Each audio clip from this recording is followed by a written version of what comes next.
Well, we actually have an update from the Sneako situation that we wanted to go through before we start.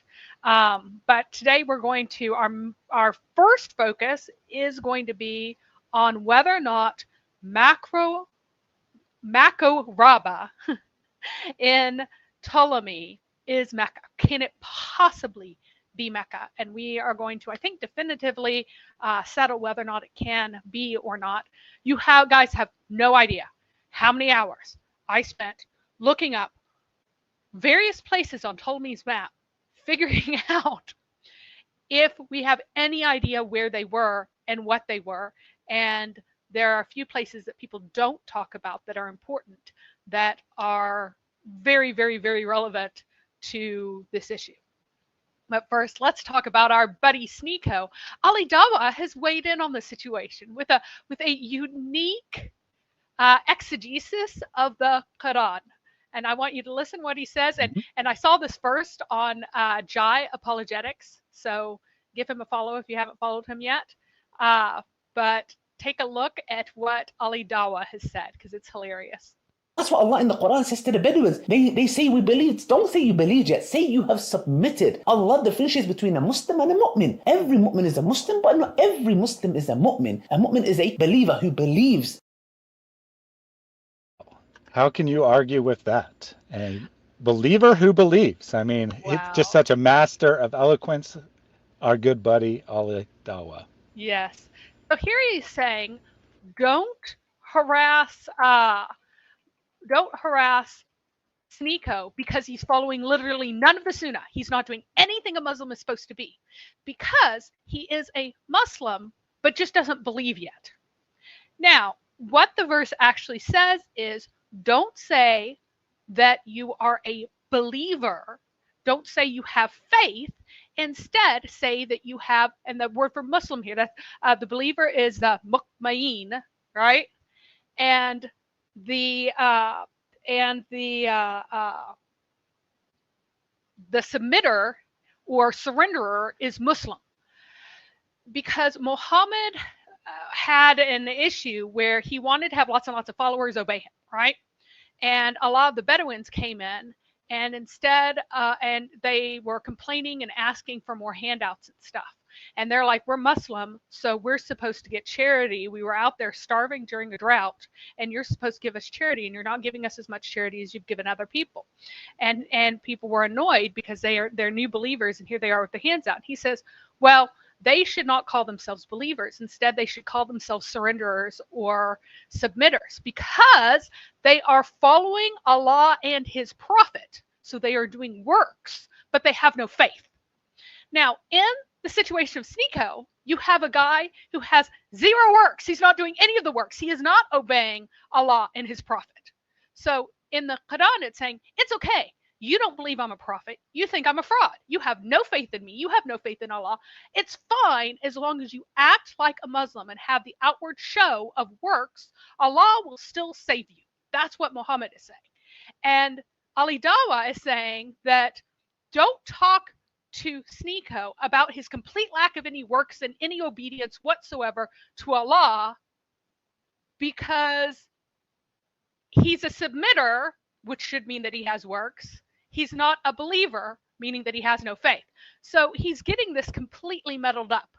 And what's really funny is that Muhammad does this reversal kind of near the end of his career, right before he takes Mecca over. So this is like, early 630, right? Or late 629, whenever he's saying this. And always before you read the Quran, and it's like, oh, you who believed, oh, those who believed, oh, you who believe, oh, those who believe, oh, you who believe, oh, those who believe. And all of a sudden, belief is no longer important, does not matter at all for making it to Jannah.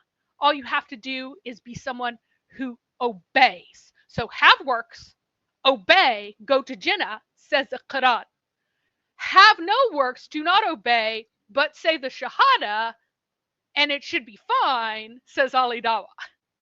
So it was just hilarious to me. So I wanted to. Yeah, it makes kind of perfect sense, right? When your so-called religion is really just about political domination, obedience is way more important than belief. I mean, it doesn't really matter if you actually believe that Muhammad is a prophet or not, as long as you're doing his bidding.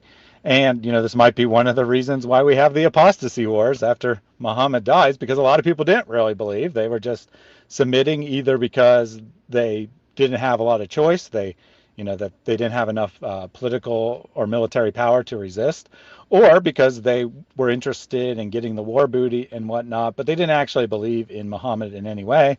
So then he's gone and they try to leave, and they have to have a war to keep people in this religion.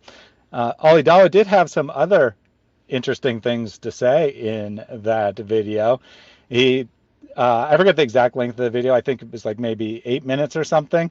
In that entire time, he only said about 2 or 3 sentences of actual content, despite him editing the video heavily and speeding up his talking, which both of those are unusual for him. I'm not quite sure why he did that for this video. But by the end, he's kind of contradicting himself, because all he really cares about, right, is keeping Sneako in Islam, because he knows that Sneako might be influential over people and bring others in, and that's all he really cares about.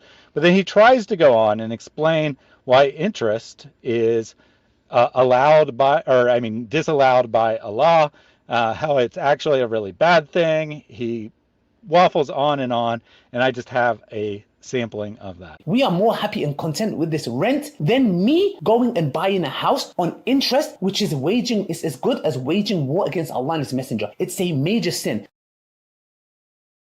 So the issue here, right, is that Sneako found out, what was triggered this video is that Sneako found out that interest is forbidden in Islam, and he was interested in buying a house, and he doesn't have enough cash to buy it outright. So he's saying, man, I just keep finding out everything is forbidden in Islam.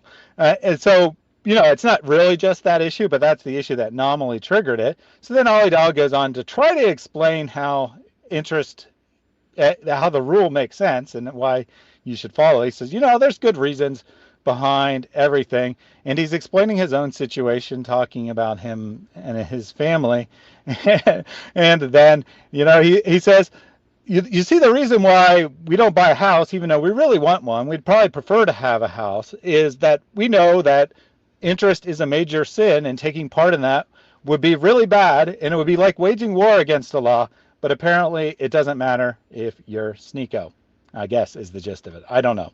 It seems to be contradictory, right? He's telling everyone, don't tell Sneako that the things he's doing are wrong, and then he says, that thing that bothers you is waging war on Allah. Yeah, he says specifically, do not tell Sneako that he can't buy stuff with a loan. Don't tell him this. It's not appropriate for you to do this, because he's a new believer, which means that he has obeying but doesn't have belief yet. I don't know how that works, but anyway, he's a new to Islam, right, to submission. So don't tell him to not wage war on Allah. You would think that not waging war on Allah would be like the first thing that you need to do, but apparently not. Apparently, not waging war on Allah is kind of an optional part of the religion that not everyone needs to follow. Only the really devout people need to avoid waging war on Allah. Right. Yeah. I mean, according to Ali Dawah, right, this isn't like one of those minor things that are kind of optional. They're technically sins, but they're kind of optional. Here he's like saying this is a really important thing, but don't tell Sneako about it. Right? Very interesting stuff. I do have a number of comments from the audience on today.